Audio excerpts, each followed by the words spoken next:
ইতালিতে দিন দিন বাড়ছে অনিয়মিত প্রবাসী বাংলাদেশির সংখ্যা।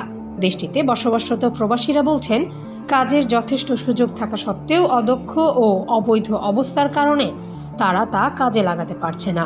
চলতি বছরে বাংলাদেশ ও ইতালির মধ্যে সমঝোতা স্মারক সই হলেও এখনও এর বাস্তবায়ন দেখা যায়নি।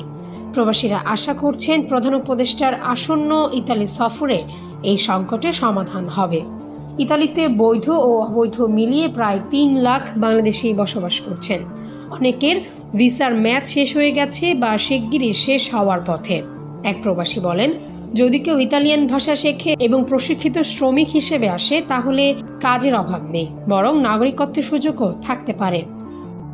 একজন বাংলাদেশি যদি বাংলাদেশ থেকে ভাষা জ্ঞান নিয়ে এবং দক্ষ শ্রমিক হয়ে আসতে পারে, এখানে কোনো কাজের কোনো অসুবিধা নেই এবং এখানে সে এমনও হতে পারে সে দীর্ঘদিন থাকার সুযোগ এবং নাগরিকত্ব পাওয়ার সুযোগ লাভ করতে পারে। প্রবাসীদের মতে ইতালি সরকারের ভিসা জটিলতা দূর করা এবং বৈধ প্রক্রিয়ার মাধ্যমে দক্ষ শ্রমিকদের জন্য সুযোগ তৈরি করাই মূল চাহিদা। প্রধান উপদেষ্টার উচ্চ পর্যায়ে বৈঠকে এই বিষয়গুলো তুলে ধরলে আশা করা যায় সমস্যার সমাধান সম্ভব হবে।